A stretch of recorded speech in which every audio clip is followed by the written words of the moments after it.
Salut à toi citoyen, c'est Bernard, bienvenue sur la chaîne du citoyen prévoyant. Salut Bernard. Salut. Donc aujourd'hui on est chez toi? Oui, on est chez moi. Ok, et tu vas nous parler de quoi aujourd'hui? Alors aujourd'hui les enfants, c'est médicaments. Ok, tu vas nous présenter ta petite collection? Voilà, donc quand on parle médicaments, on parle de choses sérieuses, donc il y a des choses à faire en priorité. La priorité, c'est ça. Les livres. Donc ça, voici deux livres, le Vidal du voyageur et le Vidal de l'automédication. Je vous conseille de vous les procurer en priorité afin de vous renseigner sur les différents médicaments, leur action et leur posologie. C'est primordial. Donc avant de toute collection, on commence par acheter un petit Vidal. Je vous mettrai un petit lien dans le bas de la vidéo pour que vous puissiez les trouver sur le net. Vous pouvez également vous procurer le vrai Vidal du médecin, mais là c'est 3000 pages. Le Vidal de l'automédication. Alors qu'est-ce que c'est? Donc par exemple, je vais ouvrir...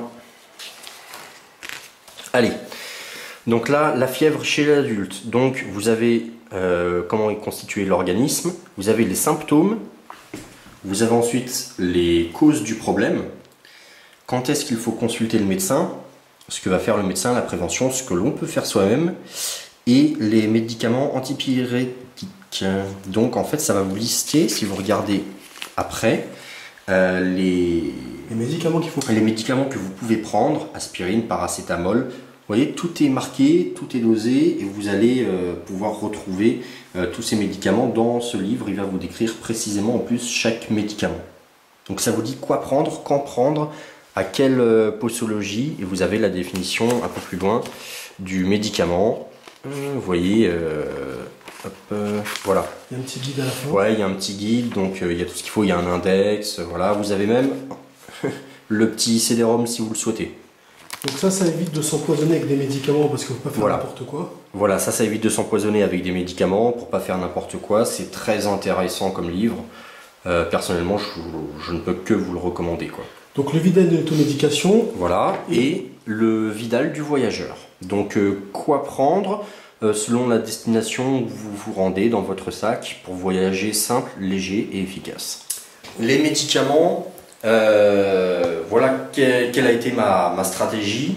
Ça a été de stocker des médicaments courants, et deux, si vous avez des traitements de fond dans vos familles, des gens qui ont des traitements de fond, surtout stocker les traitements de fond, c'est primordial. Et ensuite en 3, stocker les choses les plus importantes. Ok. Donc moi j'ai de la chance, j'ai pas de traitement de fond, donc comme ça je suis pas embêté.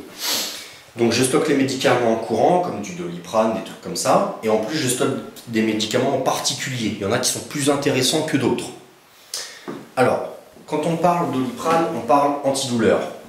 Antidouleur, on va avoir donc le Doliprane 1000, le Doliprane 500 que vous connaissez parfaitement. Et c'est accessible sans ordonnance. Voilà, sans ordonnance, tout à fait accessible. Ou paracétamol en 1 gramme. C'est la même chose, voilà. Juste la molécule. Ensuite, sur ordonnance, vous avez ça, le Dafalgan 1 gramme. Ça, c'est un peu plus costaud déjà. Vous avez intérêt d'avoir une sacrée douleur.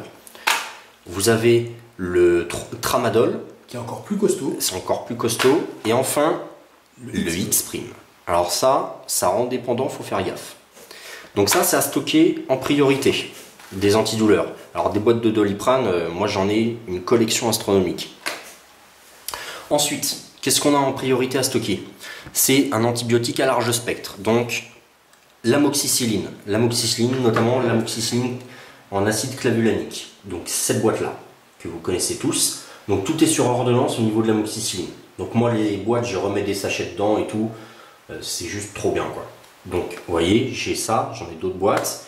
J'ai aussi des comprimés. J'ai aussi encore d'autres boîtes avec des comprimés. Et on a aussi ça comme forme d'amoxicilline. Donc c'est un antibiotique. En général c'est un le matin et un le soir. Donc j'écris les posologies dessus. C'est plus pratique à retenir, surtout si on perd la notice. Mais moi je les garde bien toutes. Et antibiotique large spectre. Donc en cas d'infection et tout ça, c'est super pratique. Ça sonne plein de trucs. Précise quand même que oui, c'est généralement un traitement qui dure environ une semaine minimum. Voilà, c'est un traitement qui va durer une semaine à 10 jours en prenant donc un le matin, un le soir, que ce soit un sachet ou un comprimé. C'est ça, exactement. Ensuite, vous avez l'azithromycine. Donc l'azithromycine, c'est un autre antibiotique. C'est un peu plus costaud et c'est également sur ordonnance. D'accord. Ensuite, vous avez du Flagyl. Donc ça, c'est un matin, un midi, un soir. C'est un traitement de 10 jours en général. C'est aussi costaud et c'est sur ordonnance également. Alors ça, c'est contre les parasites. Voilà. Antibactérien. Antiparasitaire. C'est pas juste un antibiotique comme ça, c'est antiparasitaire, antibactérien. C'est plus spécifique. Voilà. Après, il y a d'autres choses, par exemple, que je stocke, c'est les l'huile.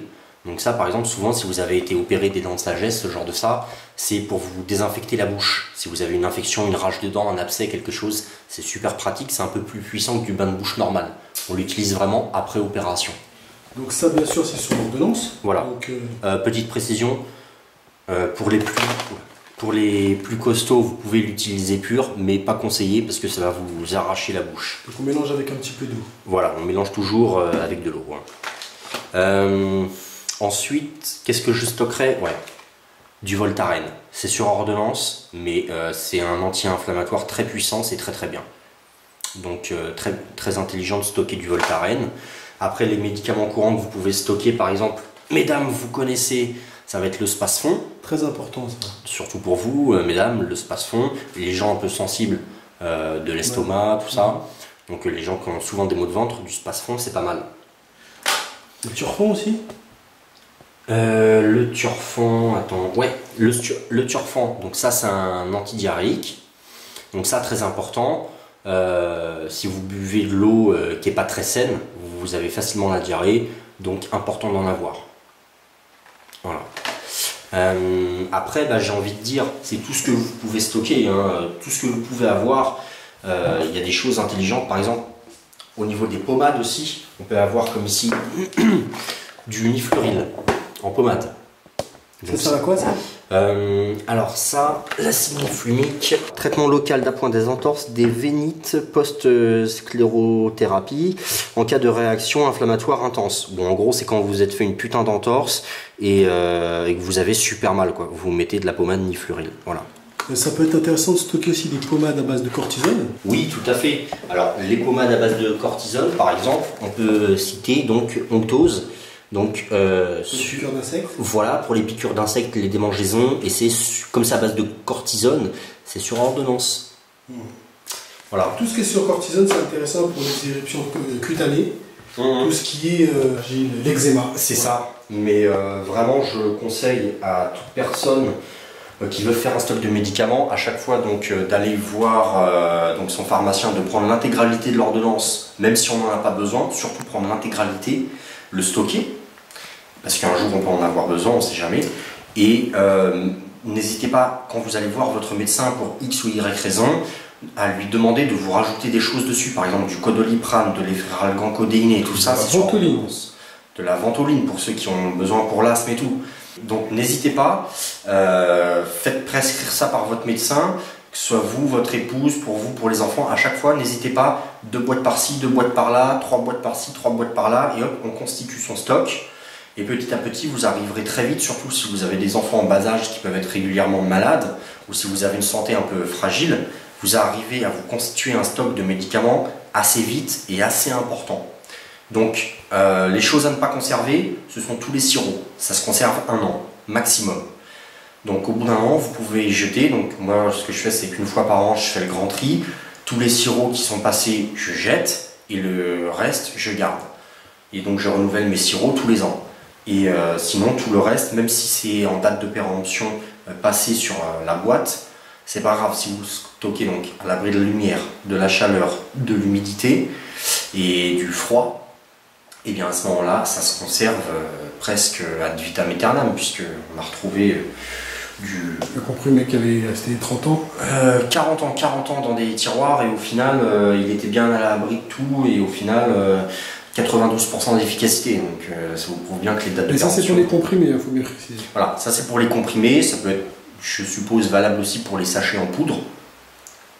Après, j'ai pas testé, mais je sais que si jamais demain je suis dans le caca, et ben voilà quoi, j'hésite pas, je le prends, hein, c'est tout, si j'ai que ça, je le prends.